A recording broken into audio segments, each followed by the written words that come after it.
ಈಗ ಪ್ರಮುಖವಾಗಿ ಇಲ್ಲಿ ಕಾಂಗ್ರೆಸ್ ವಿಚಾರವಾಗಿ ಮಾತನಾಡೋದಾದರೆ, ರಾಷ್ಟ್ರೀಯ ಪಕ್ಷ ಕಾಂಗ್ರೆಸ್ನಲ್ಲಿ 15 ವರ್ಷ ಅಧಿಕಾರ ನಡೆಸಿದಂತಹ ಪಕ್ಷ ಒಂದೂ ಸ್ಥಾನವನ್ನು ದೆಹಲಿಯಲ್ಲಿ ಗೆಲ್ಲೋದಕ್ಕಾಗಲಿಲ್ಲ ಅಂತ ಅಂದರೆ ಕಾಂಗ್ರೆಸ್ಗಾದಂತಹ ಸಮಸ್ಯೆಗಳೇನು ಅಂತ ಡೆಲ್ಲಿನಲ್ಲಿ? ಕಾಂಗ್ರೆಸ್ ಏನಾಗಿದೆ, ಅದು ಮುಂಚೆಯಿಂದ ನಿರಂಕುಶ ಪ್ರಭುತ್ವವನ್ನು ನಡೆಸ್ಕೊಂಡ್ಬಂದಿದೆ. ಅದು ಯಾರ ಮಾತು ಕೇಳ್ತಾ ಇರಲಿಲ್ಲ, ತನ್ನ ಅಂಗಪಕ್ಷಗಳಿಗೆ ಗೌರವ ಕೊಡ್ತಾ ಇರಲಿಲ್ಲ. ಅದರಿಂದನೇ ಇವತ್ತು ಕಾಂಗ್ರೆಸ್ಗೆ ಈ ದುಸ್ಥಿತಿ ಬಂದಿರೋವಂಥದ್ದು. ಅದರ ಅಂಗಪಕ್ಷಗಳು TMC ಇರ್ಬೋದು, ಮುಲಾಯಂ ಸಿಂಗ್ BSP ಇರ್ಬೋದು, SP ಇರ್ಬೋದು, ಆಮೇಲೆ ನಮ್ಮ ದಕ್ಷಿಣ ಭಾರತದಲ್ಲಿ ಜನತಾದಳ ಅವ್ರಿಗೆ ಅಂಗಪಕ್ಷವಾಗಿತ್ತು. ಅವ್ರನ್ನೆಲ್ಲರೂ ಇವರೇನು ಕಡೆಗಣಿಸಿ ಇವತ್ತು ಅವ್ರ ಶಕ್ತಿ ರಾಷ್ಟ್ರದಲ್ಲಿ ಮತ್ತು ಎಲ್ಲ ರಾಜ್ಯಗಳಲ್ಲಿ ಕ್ಷೀಣಿಸ್ತಾ ಬಂದಿದೆ.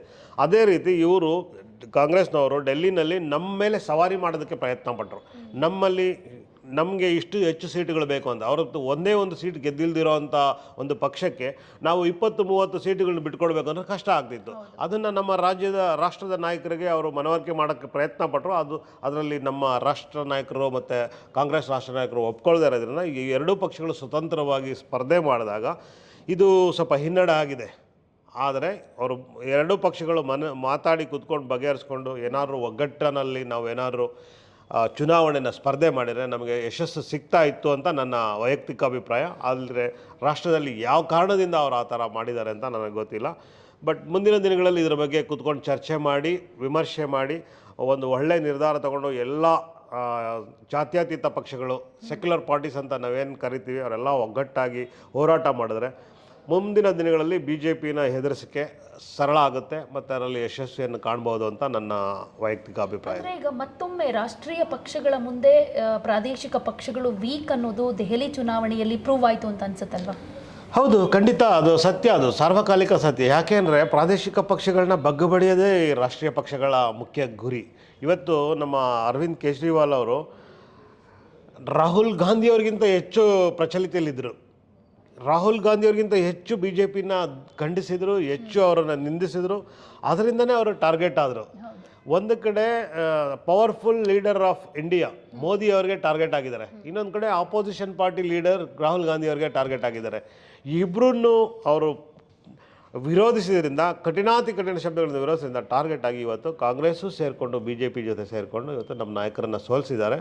ಆದರೆ ಈ ಸೋಲಿಗೆ ನಾವು ಕುಗ್ಗುವುದಿಲ್ಲ. ಮುಂದಿನ ದಿನಗಳಲ್ಲಿ ಈ ಸೋಲನ್ನು ಗೆಲುವಿನ ಮೆಟ್ಟಿಲಾಗಿ ಪರಿವರ್ತನೆ ಮಾಡಿಕೊಂಡು, ಸೋಲೇ ಗೆಲುವಿನ ಮೆಟ್ಟಿಲನ್ನು ಏನು ನಾಣ್ಣುಡಿ ಇದೆ ಅದನ್ನೇ ನಾವು ಅಳವಡಿಸ್ಕೊಂಡು ಮುಂದಿನ ದಿನಗಳಲ್ಲಿ ನಾವು ಈ ಸೋಲನ್ನು ಎದುರಿಸ್ತೀವಿ, ಹೋರಾಟ ಮಾಡ್ತೀವಿ. ಮುಂದೆ ಈ ರಾಜಕೀಯ ನಿರಂತರ, ಸೋಲು ಗೆಲುವು ರಾಜಕೀಯದಲ್ಲಿ ಸರ್ವೇ ಸಾಮಾನ್ಯ.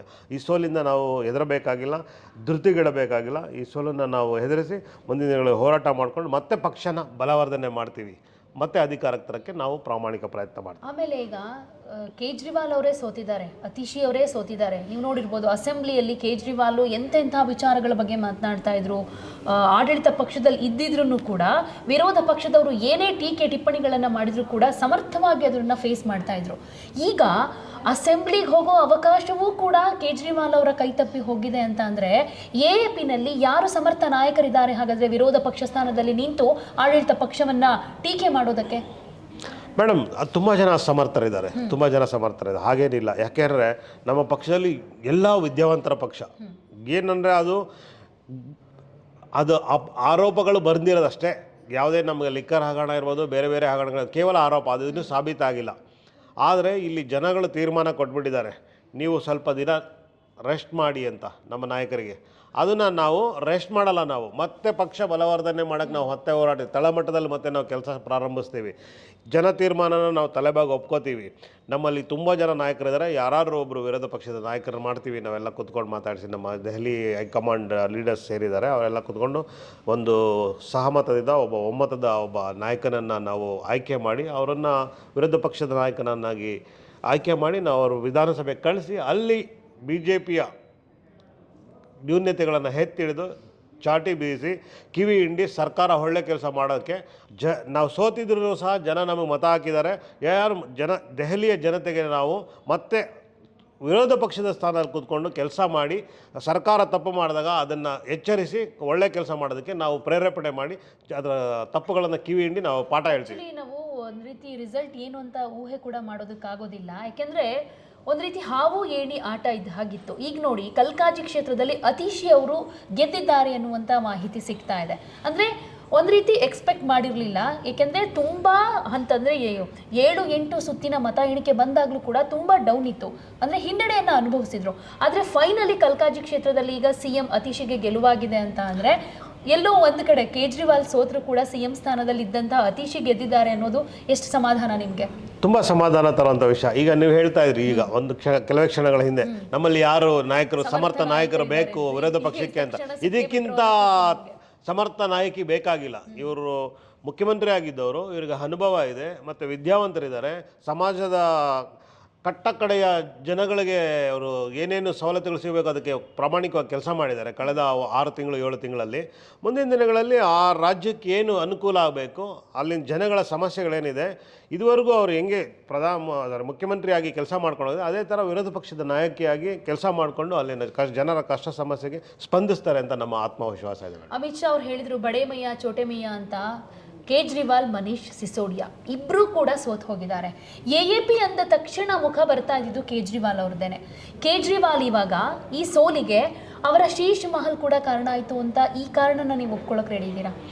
ಮೊದಲನೇದಾಗಿ ಬಡೇ ಮಿಯಾ ಚೋಟೆ ಮಿಯಾ ಅಂದರೆ ಚೋರ್ ಗುರು ಚಂಡಾಲ್, ಉಲ್ಟಾ ಚೋರ್ ಕೊತ್ವಾಲ್ ಅನ್ನೋ ಹಾಗೆ ಇವರೇ ಬಡೇ ಮಿಯಾ ಚೋಟೆ ಮಿಯಾ. ನಮ್ಮ ಮೋದಿ ಸಾಹೇಬರು ಮತ್ತು ಅಮಿತ್ ಶಾ ಸಾಹೇಬರು ಮೊದಲನೇ ಬಡೇ ಮಿಯಾ ಚೋಟೆ ಮಿಯಾ. ಅದು ರಾಜ್ಯದ ಸಂಪತ್ತು. ರಾಜ್ಯದ ಮುಖ್ಯಮಂತ್ರಿ ಇವಾಗ ನೆಕ್ಸ್ಟ್ ಮುಂದಿನ ಯಾರು ಬರ್ತಾರೆ ಅದು ಅವರಲ್ಲಿ ವಾಸ ಮಾಡ್ತಾರೆ. ಕೋಟಿ ಖರ್ಚು ಮಾಡಿ ಅದನ್ನ ತುಂಬಾ ವೈಭವೋಪೇತವಾಗಿ ಐಷಾರಾಮಿ ಬಂಗಲೆಯನ್ನ ಇದು ಮಾಡಿಕೊಂಡ್ರು. ಅದು ಕೂಡ ಕೊರೋನಾ ಸಂಕಷ್ಟದ ಸ್ಥಿತಿಯಲ್ಲಿ ಅನ್ನೋದೇ ದೆಹಲಿ ಜನರ ಆಕ್ರೋಶಕ್ಕೆ ಕಾರಣ ಆಯಿತು ಅನ್ನೋ ವಿಚಾರ. ಅದರಲ್ಲಿ ಎಷ್ಟು ಸತ್ಯಾಸತ್ಯತೆ ಇದೆ ನಿಮಗೆ ಇದುವರೆಗೂ ಗೊತ್ತಿಲ್ಲ. ಅದು ಬರೀ ಆರೋಪ ಅಷ್ಟೇ. ಅದರಲ್ಲಿ 50 ಲಕ್ಷ TV ಹಾಕ್ಯಾರ, 5 ಲಕ್ಷ TV ಹಾಕಿದಾರೆ, ನಮಗೆ ಗೊತ್ತಿಲ್ಲ. ಆರೋಪಗಳು ಎಷ್ಟೇ ಬರಲಿ ಅದು ಆರೋಪ ಅಷ್ಟೇ. ಅದು ಸಾಬೀತಾಗೋವರೆಗೂ ಅದನ್ನು ನಾವು ಸತ್ಯ ಅಂತ ತಿಳ್ಕೊಳ್ಳೋಕ್ಕಾಗಲ್ಲ. ಒಂದು ವೇಳೆ ಅದು ಆಗಿದ್ರೇನೂ ಕೂಡ ನಾನು ಅದಕ್ಕೆ ಹೋಲಿಕೆ ಮಾಡಿ ಹೇಳ್ತೀನಿ. ಮಾನ್ಯ ಮೋದಿ ಅವರು ಈಗ ಡೆಲ್ಲಿ ಅನ್ನೋದು ಒಂದು ನಮ್ಮ ರಾಜಧಾನಿ, ಓಕೆನಾ? ಅದು ಒಂದು ಹೆಮ್ಮೆಯ ವಿಷಯ. ಅಲ್ಲಿರೋವಂಥ ಒಬ್ಬ ಮುಖ್ಯಮಂತ್ರಿಗೆ ಆ ಸವಲತ್ತುಗಳು ಕೊಡಬೇಕು ಅಂತ ಅನಿಸಿದರೆ ಅದು ಸವಲತ್ತನ್ನು ಒದಗಿಸಿರ್ತಾರೆ, ಅದರಲ್ಲಿ ಏನು ತಪ್ಪಿಲ್ಲ. ಈಗ ಆ ರಾಜ್ಯದಲ್ಲಿ ಇವಾಗ ಮುಖ್ಯಮಂತ್ರಿ ಯಾರಾಗಿರ್ತಾರೆ ಅವ್ರೇನು ಶಾಶ್ವತವಾಗಿ ಏನು ಮುಖ್ಯಮಂತ್ರಿ ಆಗಿರಲ್ವಾ? ಮುಂದೆ ಬರೋ ಮುಖ್ಯಮಂತ್ರಿಗಳು BJP ಅವರು ಅದನ್ನೆಲ್ಲ ಒಡೆದಾಗ್ಬಿಟ್ಟಲ್ಲಿ ಜೋಪಡಿ ಕಟ್ಕೊಂಡಿರ್ತಾರಾ? ಇಲ್ಲ ಅಲ್ವಾ? ಹಾಗೆ ಅದೇ ರೀತಿ ಯಾರಿಗೆ ಮಾಡಿದರೂ ಅದು ಸಾರ್ವಜನಿಕರ ಸಂಪತ್ತಾಗುತ್ತೆ, ಆ ರಾಜ್ಯದ ಮಾತ್ರ ಸಂಪತ್ತಾಗುತ್ತೆ. ಅಲ್ಲಿ ಬಂದು ಮುಂದೆ ಇರೋರು ಅವ್ರ ಅನುಕೂಲ ಇದ್ದಾಗ ಅವರು ಹೆಚ್ಚು ಜನಗಳಿಗೆ ಕೆಲಸ ಮಾಡೋಕ್ಕೆ ಅನುಕೂಲ ಆಗುತ್ತೆ. ಆ ಫೆಸಿಲಿಟೀಸ್ ಇದ್ದರೆ ತಾನೇ ಕೆಲಸ ಮಾಡೋಕ್ಕೆ ಸಾಧ್ಯ. ಇಲ್ಲ ಅಂದರೆ ಫೆಸಿಲಿಟೀಸ್ ಇಲ್ಲ ಅಂದ್ರೆ ಹೆಂಗೆ ಕೆಲಸ ಮಾಡ್ತಾರೆ? ಸೊ ಹಂಗಾಗಿ ಅದು ಮಾಡಿರೋದ್ರಲ್ಲಿ ನನಗೆ ಅದು ತಪ್ಪಂತ ಏನು ಅನ್ನಿಸ್ತಾ ಇಲ್ಲ. ಈಗ ದೆಹಲಿ ಮೂಲಕನೇ AAP ಚುನಾವಣಾ ರಾಜಕೀಯಕ್ಕೆ ಬಂತು, ಗೆಲುವನ್ನು ಸಾಧಿಸ್ತು, ಆಮ್ ಆದ್ಮಿ ಅಂತ ಹೇಳಿಕೊಂಡು ಜನರ ಮನಸ್ಸನ್ನು ಗೆದ್ದು 10 ವರ್ಷ ಆಡಳಿತ ನಡೆಸ್ತು. ತದನಂತರದಲ್ಲಿ ಪಂಜಾಬ್ನಲ್ಲೂ ಕೂಡ ಆಪ್ ಆಡಳಿತದಲ್ಲಿದೆ. ಈಗ ದೆಹಲಿ ಕಳ್ಕೊಳ್ತು, ಇರೋದು ಒಂದೇ ಪಂಜಾಬು. ನೆಕ್ಸ್ಟ್ ಪಂಜಾಬ್ ಮೇಲೆ ಈ ದೆಹಲಿ ಚುನಾವಣಾ ಫಲಿತಾಂಶ ಎಫೆಕ್ಟ್ ಮಾಡ್ಬೋದು ಅಂತ ಅನಿಸುತ್ತಾ? ಖಂಡಿತವಾಗ್ಲೂ ಇಲ್ಲ. ಯಾಕೆ ಅಂತಂದರೆ ದೆಹಲಿನಲ್ಲಿ ಬಂದ್ಬಿಟ್ಟು ದೆಹಲಿ ರಾಜಕೀಯನೇ ಬೇರೆ, ಪಂಜಾಬ್ ರಾಜಕೀಯನೇ ಬೇರೆ. ಪಂಜಾಬ್ ಬಂದ್ಬಿಟ್ಟು ಸಂಪದ್ಭರಿತ ರಾಜ್ಯ, ಪಂಚನದಿಗಳ ನಾಡು. ಅಲ್ಲಿ ಜನರು ಸಮೃದ್ಧಿಯಿಂದ ಇದ್ದಾರೆ. ಮತ್ತು ಯಾವುದೇ ರಾಜಕೀಯ ಪಕ್ಷಕ್ಕೆ ಅವರು ಸೊಪ್ಪಾಕಲ್ಲ. ಅವ್ರಿಗೇನು ಸರಿ ಅನಿಸುತ್ತೆ ಅದನ್ನೇ ಮಾಡ್ತಾರೆ. ಮತ್ತು ವಿಶೇಷವಾಗಿ ಇನ್ನೊಂದು ವಿಷಯ ಹೇಳಬೇಕಂದ್ರೆ ಪಂಜಾಬಲ್ಲಿ ಪೊಲೀಸ್ ವ್ಯವಸ್ಥೆ ಆ ರಾಜ್ಯದ ಮುಖ್ಯಮಂತ್ರಿಗಳ ಕೈಲಿರುತ್ತೆ. ಡೆಲ್ಲಿನಲ್ಲಿ ಪೊಲೀಸ್ ವ್ಯವಸ್ಥೆ ಬಂದ್ಬಿಟ್ಟು ರಾಜ್ಯದ ಮುಖ್ಯಮಂತ್ರಿಯವರ ಅಧೀನದಲ್ಲಿರಲ್ಲ. ಅದು ಲೆಫ್ಟಿನೆಂಟ್ ಗವರ್ನರ್ ಇರುತ್ತೆ, ಇಲ್ಲಾಂದರೆ ಕೇಂದ್ರ ಸರ್ಕಾರದ ಗೃಹ ಸಚಿವರ ಕೈಯಲ್ಲಿರುತ್ತೆ.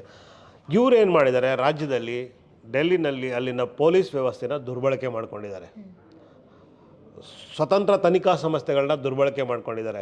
ಜನರಿಗೆ ಭಯ ಹುಟ್ಟಿಸಿ ನಮ್ಮಲ್ಲಿರ್ತಕ್ಕಂಥ 6-7 ಜನ ಶಾಸಕರನ್ನ ರಾಜೀನಾಮೆ ಕೊಡಿಸಿ ಅವ್ರ ಪಕ್ಷಕ್ಕೆ ಕರ್ಕೊಂಡೋಗಿ ಅವ್ರು ಇವತ್ತು ಗೆಲ್ಲಿಸ್ಕೊಂಡಿದ್ದಾರೆ. ಅಲ್ಲಿ ಏನಾಗುತ್ತೆ ಅಂದರೆ BJPಯವರು ನಮ್ಮ ಆಮ್ ಆದ್ಮಿ ಪಕ್ಷದ ಎಷ್ಟು ನಾಯಕರಿದ್ದಾರೆ ಅವರೆಲ್ಲ ಶಕ್ತಿ ಕುಂದಿಸೋಕ್ಕೆ ಏನೇನು ರಣತಂತ್ರಗಳನ್ನ ರೂಪಿಸಬೇಕಿತ್ತು, ಯಾವ್ಯಾವ ಕುತಂತ್ರಗಳನ್ನ ಮಾಡಬೇಕಿತ್ತು ಅದೆಲ್ಲ ಮಾಡಿದ್ದಾರೆ. ಅದರಲ್ಲಿ ಅವರು ಯಶಸ್ವಿ ಆಗಿದ್ದಾರೆ. ಅದಕ್ಕೆ ಜನ ಮುಂಬರುವ ಸಾರ್ವತ್ರಿಕ ಚುನಾವಣೆಯಲ್ಲಿ ಅದಕ್ಕೆ ಪಾಠ ಕಲಿಸ್ತಾರೆ. MP ಚುನಾವಣೆಯಲ್ಲಿ ಮತ್ತೆ ಅದು ಪಾಠ ಕಲಿಸ್ತಾರೆ. ಇವರು ಇಲ್ಲಿ ಮಾಡಿರೋ ಸ್ಥಾನವನ್ನು ಗೆದ್ಕೊಳ್ಳೋದಕ್ಕಾಗಲಿಲ್ವಲ್ಲ. 7 ಕ್ಷೇತ್ರನೂ BJP ಪಾಲಾಯಿತು. ಅಧಿಕಾರದಲ್ಲಿ AAP ಇದ್ರೂ ಕೂಡ ಈಗ ಅಸೆಂಬ್ಲಿ ಎಲೆಕ್ಷನ್ನಲ್ಲೂ ಹೋಯಿತು ಅಂದರೆ ದೆಹಲಿ ಮಟ್ಟದಲ್ಲಿ ಆಪ್ ಹಾಗಾದರೆ ಭ್ರಷ್ಟಾಚಾರದ ಒಂದು ಏನು ಹಗರಣಗಳಿದ್ವು ಅಥವಾ ಏನೇನು ಆರೋಪಗಳೇನೇನು ಬರ್ತಾ ಇದ್ವು ಅದೆಲ್ಲವನ್ನು ಹೊರತುಪಡಿಸಿ ಪೊರಕೆ ಮೂಲಕ ನಾವು ಭ್ರಷ್ಟಾಚಾರ ಹೋಗಲಾಡಿಸ್ತೀವಿ ಅಂತ ಬಂದವರು ಅದೇ ಪೊರಕೆ ಮೂಲಕ ಆಪೇ ಕ್ಲೋಸ್ ಆಗಿಬಿಡ್ತಾ ಹಾಗಾದರೆ ದೆಹಲಿ ರಾಜಕಾರಣದಲ್ಲಿ ಅಂತ. ನೋಡಿ, ನಮ್ಮ ಪಕ್ಷ 0ಇಂದ ಪ್ರಾರಂಭ ಆಗಿರೋದು, ಓಕೆನಾ. ಅದು 10 ವರ್ಷದಲ್ಲಿ ನಾವು ಸತತವಾಗಿ 2 ಬಾರಿ ನಾವು ನಮ್ಮ ಪಕ್ಷ ರಾಷ್ಟ್ರ ರಾಜಧಾನಿನ ಯಶಸ್ವಿಯಾಗಿ ನಾವು ಸರ್ಕಾರ ನಡೆಸಿದ್ದೀವಿ. ಆ ಯಶಸ್ಸನ್ನು ಸಹಿಸ್ಕೊಳ್ಳೋಕ್ಕಾಗದೇ ಇರೋವಂಥ ಬಿ ಜೆ ಪಿ ಸರ್ಕಾರ, ಅದು ಪ್ರಬಲವಾದ ಬಿ ಜೆ ಪಿ ಸರ್ಕಾರ, ರಾಷ್ಟ್ರದಲ್ಲೇ ಇವತ್ತು ಅತಿ ಹೆಚ್ಚು ಸತತವಾಗಿ 2 ಬಾರಿ ಬಿ ಜೆ ಪಿ ಸರ್ಕಾರ ಅಧಿಕಾರ ನಡೆಸಿ ಎಲ್ಲ ಬಿ ಜೆ ಪಿಯೇತರ ಸರ್ಕಾರಗಳನ್ನು ಮೊಟಕುಗೊಳಿಸೋರಲ್ಲಿ ಇವರು ಯಶಸ್ವಿಯಾಗಿದ್ದಾರೆ. ಅದರಲ್ಲಿ ಇದೂ ಒಂದು ಅಷ್ಟೇ ಬಿಟ್ಟರೆ ಅಲ್ಲಿ ಜನ ತಿರಸ್ಕರಿಸಿಲ್ಲ. ಇವರು ಸಾಕ್ಕೊಂಡಿರತಕ್ಕಂಥ ತನಿಖಾ ಸಂಸ್ಥೆಗಳು ಮತ್ತು ಏನಂತಾರೆ ಅಲ್ಲಿನ ಕೆಲವೊಂದೊಂದು, ನಾನು ಎಲ್ಲರ ಬಗ್ಗೆನೂ ಹೇಳಲ್ಲ, ಕೆಲವೊಂದೊಂದು ಮಾಧ್ಯಮಗಳಿರ್ಬೋದು, ಸೋಷಿಯಲ್ ಮೀಡಿಯಾಗಳಿರ್ಬೋದು, ಸೋ ಕಾಲ್ಡ್ ಪೇಯ್ಡ್ ಚಾನಲ್ಸ್ಗಳು ಇವ್ರು ಗೆಲ್ಲಿಸೋದಕ್ಕೆ ಸಹಾಯ ಮಾಡಿದೆ. ಜನರಲ್ಲಿ ಇವ್ರನ್ನ ನಮ್ಮನ್ನು ತಿರಸ್ಕರಿಸಿಲ್ಲ.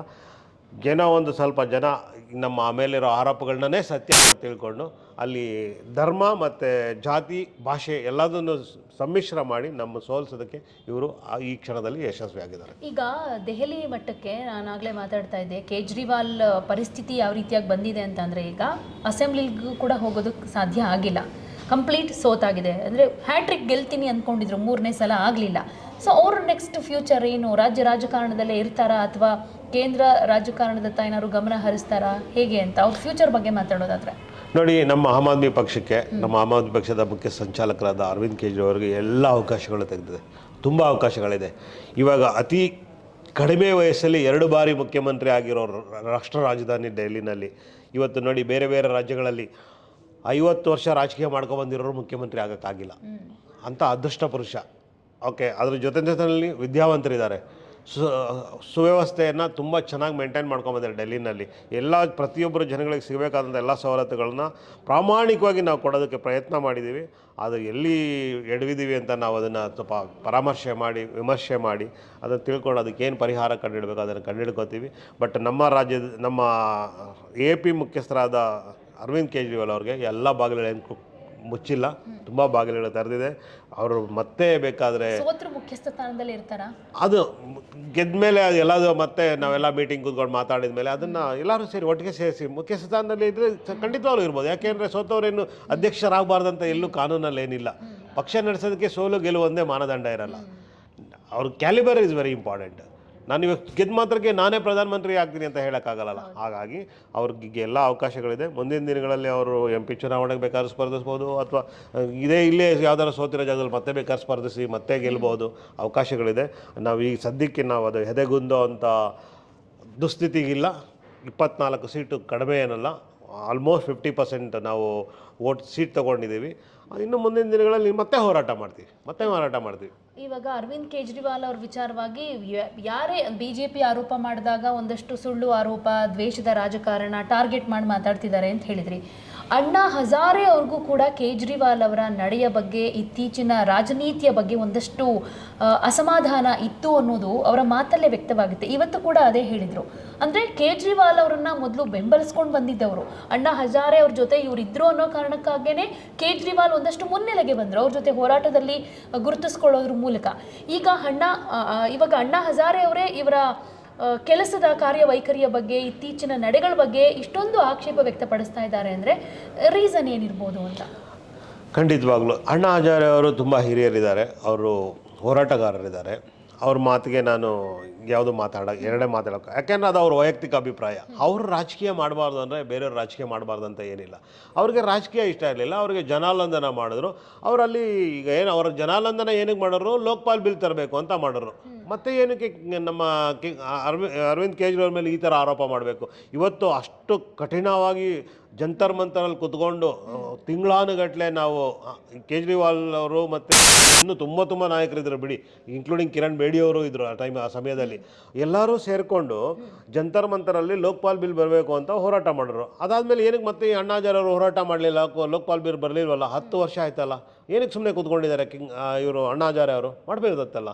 ಅಂದರೆ ಅಣ್ಣಾ ಹಜಾರೆ ಅವರು BJP ಬೆಂಬಲಿತ ಒಂದು product, BJP supporter Anna Hazare ಅವರು. ಅವರಿಗೆ ಜನಸಾಮಾನ್ಯರ ಬಗ್ಗೆ ಏನು ಒಲವಿಲ್ಲ, ಕಾಳಜಿ ಇಲ್ಲ. ಅವರು ಬೂಟಾಟಿಕೆಯಿಂದ ಆ ಸಮಯದಲ್ಲಿ ಮಾಡಿದ್ರು. ಆದರೆ ನಮ್ಮದೇ ನಿಜವಾದ ನ್ಯಾಯಯುತವಾದಂಥ ಹೋರಾಟ ಮಾಡಿ ಆ ಆಂದೋಲನವನ್ನು ರಾಜಕೀಯ ಪಕ್ಷವಾಗಿ ಬದಲಾಯಿಸಿ ನಾವು ಅಧಿಕಾರಕ್ಕೆ ಬಂದು 10 ವರ್ಷ ದೆಹಲಿ ಸರ್ಕಾರ ನಡೆಸಿ 10 ವರ್ಷಗಳ ಕಾಲ ವಾಟರ್, ಆಮೇಲೆ ಎಲೆಕ್ಟ್ರಿಸಿಟಿ ಬಿಲ್, ಇನ್ನೂ ಮುಂತಾದ ಎಜುಕೇಷನ್ ಆ್ಯಂಡ್ ಹೆಲ್ತ್ ವಿಷಯದಲ್ಲಿ ಬಂದಾಗ ನಾವು ಒಂದು ದೊಡ್ಡ ಕ್ರಾಂತಿನೇ ಮಾಡಿದ್ದೀವಿ. ಅಲ್ಲಿ ಸಿಕ್ಕಿರೋ ಅನುಕೂಲನ ಸದ್ಬಳಕೆ ಮಾಡಿಕೊಂಡು ರಾಷ್ಟ್ರ ರಾಜಧಾನಿ ಡೆಲ್ಲಿನಲ್ಲಿ ಅತ್ಯುತ್ತಮವಾದಂಥ ಆಡಳಿತ ಕೊಟ್ಟು ಯಶಸ್ವಿಯಾಗಿದೆ. ಆದರೆ ಜನ ಇವತ್ತು ಹೇಳಿಕೆ ಮಾತುಗಳನ್ನು ಕೇಳಿ ಮತ್ತು ಇಲ್ಲ ಸಲ್ಲದ ಆರೋಪಗಳನ್ನು ಕಿವಿ ಕೊಟ್ಟು ಭ್ರಷ್ಟ BJP ಸರ್ಕಾರದ ಪಿತೂರಿಯಿಂದ ಇವತ್ತು ನಾವು ಸೋತಿದ್ದೀವಿ. ಆದರೆ ಈ ಸೋಲಿಂದ ನಾವು ಧೃತಿಗೆಡಲ್ಲ. ಮುಂದಿನ ದಿನಗಳು ಮತ್ತೆ ಕಠಿಣ ಪರಿಶ್ರಮದಿಂದ ಗ್ರೌಂಡ್ ಲೆವೆಲಲ್ಲಿ ಕೆಲಸ ಮಾಡಿ ಮತ್ತೆ ನಾವು ಪಾರ್ಟಿನ ಬಲವರ್ಧನೆ ಮಾಡ್ತೀವಿ. ಆಮೇಲೆ ನೀವು ಇನ್ನೊಂದು ವಿಚಾರ ಗಮನಿಸಬೇಕಾಗುತ್ತೆ. ನಾವು ಈಗ ದೆಹಲಿ ಸೋಲಿಗೆ ಒಂದಷ್ಟು ಕಾರಣಗಳು ಅಂತ ಅಂದಾಗ ಒಂದೊಂದು ಪಾಯಿಂಟನ್ನು ನಾವು ಸ್ವಲ್ಪ ಫೋಕಸ್ ಮಾಡಿ ಹೇಳೋದಾದರೆ, ಈಗ ಯಮುನಾ ನದಿ ನೀರಿನ ವಿಚಾರವಾಗಿ ಮಾತನಾಡಿದ್ವಿ, ಭ್ರಷ್ಟಾಚಾರದ ಆರೋಪ ಶೀಶ್ ಮಹಲ್ ಬಗ್ಗೆ ಮಾತಾಡಿದ್ವಿ. At the same time Delhi ರಾಜಕಾರಣ ಅನ್ನೋದಕ್ಕಿಂತ ಇಲ್ಲಿ ದೆಹಲಿಯ ವಾತಾವರಣದ ಬಗ್ಗೆ ಕೂಡ ಒಂದಷ್ಟು ವಿವಾದಗಳಾದವು. ದೆಹಲಿಯಲ್ಲಿ ಉಸಿರಾಡೋ ಗಾಳಿ ಕೂಡ ವಿಷಮಯವಾಗಿದೆ, ಯಾಕೆಂದರೆ ಅಷ್ಟೊಂದು ವಾಯು ಮಾಲಿನ್ಯ ದೆಹಲಿಯಲ್ಲಿ ಇದೆ ಅಂತ. ಏನೇನೋ ಟ್ರಾಫಿಕ್ ವಿಚಾರದಲ್ಲಿ ಒಂದಷ್ಟು ಬದಲಾವಣೆಗಳನ್ನು ಮಾಡಿದರು ವಾಯು ಮಾಲಿನ್ಯವನ್ನು ಕಮ್ಮಿ ಮಾಡೋದಕ್ಕೆ, ಬಟ್ ಅದು ಯಾವುದೂ ಕೂಡ ಸಾಧ್ಯ ಆಗಲಿಲ್ಲ. ಅಂದರೆ ಸಕ್ಸಸ್ ಆಗಲಿಲ್ಲ ಅರವಿಂದ್ ಕೇಜ್ರಿವಾಲ್ ಈ ವಿಚಾರದಲ್ಲಿ. ಯಾಕೆ ಅಂತ ಖಂಡಿತವಾಗ್ಲೂ ನಾನು ಇದಕ್ಕೆ ಉತ್ತರ ಕೊಡ್ತೀನಿ. ಒಳ್ಳೆ ಪ್ರಶ್ನೆನೇ ಕೇಳಿದ್ದೀರಾ ನೀವು. ವಾತಾವರಣ ಅನ್ನೋದು ನಮ್ಮ ಕೈಯಲ್ಲಿರಲ್ಲ. ಅದು ವಾತಾವರಣ ಕಳೆದ 20 ವರ್ಷಗಳಿಂದ ಡೆಲ್ಲಿಯ ವಾಯು ಆಲ್ರೆಡಿ ಮಲಿನ ಆಗೋಗ್ಬಿಟ್ಟಿದೆ. ಅಲ್ಲಿನ ಗಾಳಿ ಯೋಗ್ಯವಾಗಿಲ್ಲ ಅದರಲ್ಲಿ ಅಂತ ಎಲ್ಲ ವಿಜ್ಞಾನಿಗಳು ಹೇಳಿದ್ದಾರೆ, ಎಲ್ಲ ಸರ್ಕಾರಗಳಿದೆ. ಅದೇ ಡೆಲ್ಲಿನಲ್ಲಿ ಕೇಂದ್ರ ಸರ್ಕಾರ ಇದೆ ಅಲ್ವಾ. ಕೇಂದ್ರ ಸರ್ಕಾರ ಪರ್ಯಾವರಣ ಡಿಪಾರ್ಟ್ಮೆಂಟ್ ಏನಿದೆ ಅದು ಕೇಂದ್ರ ಸರ್ಕಾರದ ಅಧೀನದಲ್ಲೇ ಬರುತ್ತೆ. ಅವರು ಅದ್ರ ಬಗ್ಗೆ ಕ್ರಮ ತಗೋಬೋದಿತ್ತಲ್ಲ. 10 ವರ್ಷದಿಂದ ಏನಕ್ಕೆ ಅವರು ಅದನ್ನು ಸರಿಪಡಿಸಿಲ್ಲ? ಇವಾಗ ನೀವು ಹೇಳಿದಾಗೆ ಡೆಲ್ಲಿನಲ್ಲಿ ವಾಹನಗಳ ಸಂಚಾರ ವ್ಯವಸ್ಥೆ ತುಂಬ ಹದಗೆಟ್ಟು ಹೋಗ್ಬಿಟ್ಟಿದೆ, ದಟ್ಟಣೆ ಜಾಸ್ತಿ ಇದೆ. ಯಾಕೆ ಅಂತಂದರೆ ಬಂದ್ಬಿಟ್ಟು ಕೇಂದ್ರಾಡಳಿತ ಪ್ರದೇಶ, ಅತಿ ಹೆಚ್ಚು ಜವಾಬ್ದಾರಿ ಡೆಲ್ಲಿದು ಬಂದ್ಬಿಟ್ಟು ಕೇಂದ್ರಾಡಳಿತ ಪ್ರದೇಶದ ಡೆಲ್ಲಿ ಸರ್ಕಾರದ ಮೇಲೆ ಇರ್ತದೆ. ಮುಖ್ಯವಾಗಿ ಹೇಳಬೇಕಂದ್ರೆ ಸೆಂಟ್ರಲ್ ಗೌರ್ಮೆಂಟ್ ಮೇಲೆ ಇರ್ತದೆ. ಆದರೆ ಅಲ್ಲಿ ಏನಾಗಿದೆ ಅಂದರೆ ಭೌಗೋಳಿಕ ಪ್ರದೇಶ ಚಿಕ್ಕದು, ಪಾಪ್ಯುಲೇಷನ್ ಜಾಸ್ತಿ ಇದೆ Delhi is the almost second largest city in the world, highest population ಇರುವಂಥ ಸಿಟಿ. ಆ ಸಿಟಿಗೆ ಕೇಂದ್ರ ಸರ್ಕಾರ ಸರಿಯಾದ ವ್ಯವಸ್ಥೆಗಳನ್ನು ಒದಗಿಸಿಲ್ಲ. ಅಲ್ಲಿನ ವಾಯು ಮಾಲಿನ್ಯದ ಬಗ್ಗೆ ಗಮನ ಹರಿಸಿಲ್ಲ. ಫ್ಯಾಕ್ಟ್ರೀಸ್ ಜಾಸ್ತಿ ಇದೆ, ಇಂಡಸ್ಟ್ರೀಸ್, ಕಾರ್ಬನ್ ಡೈಆಕ್ಸೈಡ್ ಪ್ರತಿದಿನ ಎಷ್ಟು ಲಕ್ಷ ಕಾರ್ಬನ್ ಡೈಆಕ್ಸೈಡ್ ಹೊರಗಡೆ ಆಗ್ತದೆ. ಅದ್ರ ಬಗ್ಗೆ ಯಾವುದೇ ಕಠಿಣವಾದ ಕ್ರಮಗಳನ್ನು ತಗೊಂಡಿಲ್ಲ. ಸೆಂಟ್ರಲ್ ಇಂಡಸ್ಟ್ರೀಸ್ ಮಿನಿಸ್ಟ್ರಿ ಕೇರ್ಲೆಸ್ ಮಾಡ್ಕೊಂಡಿದೆ. ಅದರಿಂದ ಅಲ್ಲಿನ ವಾಯು ಮಾಲಿನ್ಯ ತುಂಬ ಕುಸಿತವಾಗಿದೆ. ಜನರ ಆರೋಗ್ಯ ಸ್ಥಿತಿ ಹದಗೆಟ್ಟಿದೆ. ಪುಣ್ಯಕ್ಕೆ ನಮ್ಮ ಕೇಜ್ರಿವಾಲ್ ಸಾಹೇಬರು ಅಲ್ಲಿ ಅಧಿಕಾರದಲ್ಲಿದ್ದರಿಂದ ಅಲ್ಲಿ ಮೊಹಲ್ಲಾ ಕ್ಲಿನಿಕ್ಗಳು ಚೆನ್ನಾಗಿ ನಡೆದಿದ್ದರಿಂದ ಎಷ್ಟೋ ಜನರ ಸಾವು ನೋವುಗಳು ಕಡಿಮೆ ಆಗಿದೆ. ಈಗ ಮುಂದಿನ ದಿನಗಳಲ್ಲಿ ಭಗವಂತ ಏನು ತೊಂದರೆ ಮಾಡೋದು ಬೇಡ, ಮುಂದಿನ ದಿನಗಳಲ್ಲಿ ಇವ್ರ ಆರೋಗ್ಯ ವ್ಯವಸ್ಥೆ ಯಾವ ಮಟ್ಟಕ್ಕೆ ಇರುತ್ತೆ ಡೆಲ್ಲಿನಲ್ಲಿ ಅಂತ ಜನರು ಮುಂದಿನ ದಿನಗಳಲ್ಲಿ ಅನುಭವಿಸ್ತಾರೆ. ಅದಕ್ಕೆ ಜನನೇ ಮುಂದಿನ ದಿನಗಳಲ್ಲಿ ಅವ್ರು ನೊಂದ್ಕೋತಾರೆ, ನಾವು ಯಾಕಾದ್ರೂ ಈ BJP ಸರ್ಕಾರನ ಆಯ್ಕೆ ಮಾಡಿದ್ವಿ ಅಂತ. ಮುಂದಿನ ದಿನಗಳಲ್ಲಿ ಅವ್ರಿಗೆ ಗೊತ್ತಾಗುತ್ತೆ, ಅವ್ರ ತಪ್ಪಿನ ಅರಿವಾಗಿ ಮತ್ತೆ ಮುಂದಿನ ಚುನಾವಣೆಗಳಲ್ಲಿ ಅವ್ರು ಮತ್ತೆ ನಮ್ಮ ಆಮ್ ಆದ್ಮಿ ಪಕ್ಷನ ಕೈ ಹಿಡಿತಾರೆ ಅಂತ ನಾನು ಅಂದ್ಕೊಂಡಿದ್ದೀನಿ. ಇನ್ನು ವಾತಾವರಣ ಅನ್ನೋದು ಒಂದು ಕಡೆ ಆದರೆ ದೆಹಲಿಯಲ್ಲಿ ಕ್ರೈಮ್ ರೇಟ್ ಸ್ವಲ್ಪ ಜಾಸ್ತಿ ಅನ್ನುವಂಥ ಕಾರಣಗಳು. ಅಂದರೆ ಯಾರಿಗೂ ಕೂಡ ಭಯ ಇಲ್ಲ, ಪೊಲೀಸ್ ವ್ಯವಸ್ಥೆ ಮೇಲೆ ಅಷ್ಟೊಂದು ನಂಬಿಕೆ ಇಲ್ಲ, ಭಯ ಯಾವುದೂ ಇಲ್ಲ. ಬೇಕಾಬಿಟ್ಟಿಯಾಗಿ ಹಗಲೇ ಯಾರನ್ನು ಬೇಕಾದರೂ ಕೊಲೆ ಮಾಡಬಹುದು, ಹಾಗೆ ಹೀಗೆ ಈ ಥರದ ಪ್ರಕರಣಗಳು ಜಾಸ್ತಿ ಆಗ್ತಾ ಹೋದವು. ಇದು ಕೇಜ್ರಿವಾಲ್ ಆಡಳಿತದಲ್ಲೇ ಹೀಗಾಗ್ತಾ ಇರೋದ್ರಿಂದ ದೆಹಲಿ ಜನಕ್ಕೆ, ಅದರಲ್ಲೂ ಮಹಿಳೆಯರಿಗೆ ಸುರಕ್ಷತೆ ಇಲ್ಲ ಅನ್ನುವಂಥ ಆರೋಪಗಳನ್ನು BJP ಮಾಡೋದಕ್ಕೆ ಶುರುವಾಯಿತು. ಇದಾಗಿದ್ದು ಸುಳ್ಳು ಹಾಗಾದರೆ? ಖಂಡಿತವಾಗ್ಲೂ ಸುಳ್ಳಲ್ಲ, 100% ನಿಜ ಅದು. ಡೆಲ್ಲಿ ಪೊಲೀಸ್ ವ್ಯವಸ್ಥೆ, ನಾನು ಇದಕ್ಕಿಂತ ಮುಂಚೆನೇ ಹೇಳಿದೆ ನಿಮಗೆ, Delhi police doesn't comes under AP government. Delhi police comes under central government. ಯಾಕೆ ಅಂತ ನಾನು ಹೇಳ್ತೀನಿ. ಇವಾಗ ನಿರ್ಭಯ ಹತ್ಯಾಕಾಂಡ ಆಗಿದ್ದನ್ನೆಲ್ಲ ನಾವು ದ್ವೇಷಿಸಿದ್ದೀವಿ, ಅದನ್ನು ಖಂಡಿಸಿದ್ದೀವಿ, ಅದನ್ನು ವಿರೋಧಿಸಿದ್ದೀವಿ. ನಿರ್ಭಯ ಹತ್ಯಾಕಾಂಡ ಆದಾಗಿಂದನೂ ಸಹ ಸೆಂಟ್ರಲ್ ಗೌರ್ಮೆಂಟ್ ಕಂಟ್ರೋಲಲ್ಲೇ, ಅದಕ್ಕೆ ಮುಂಚೆಯಿಂದನೂ ಸಂವಿಧಾನ ರಚನೆ ಆದಾಗಿಂದನೂ ಎಲ್ಲ ಕೇಂದ್ರಾಡಳಿತ ಪ್ರದೇಶಗಳು ಭಾರತ ಸರ್ಕಾರದ ಅಧೀನದಲ್ಲಿರುತ್ತೆ. ಅದು it is a failure of central government failure. ಅದು that is not failure, that failure is not from Arvind Kejriwal government. So ಅದನ್ನು ನಾನು ನೇರವಾಗಿ ಸೆಂಟ್ರಲ್ ಗೌರ್ಮೆಂಟ್ ಮೇಲೇ ಈ ಆರೋಪ ಮಾಡ್ತೀನಿ. ಈ ಆರೋಪನ ನಾನು ಒಪ್ಕೊಳ್ಳೋಕ್ಕೆ ಸಿದ್ಧನಿಲ್ಲ.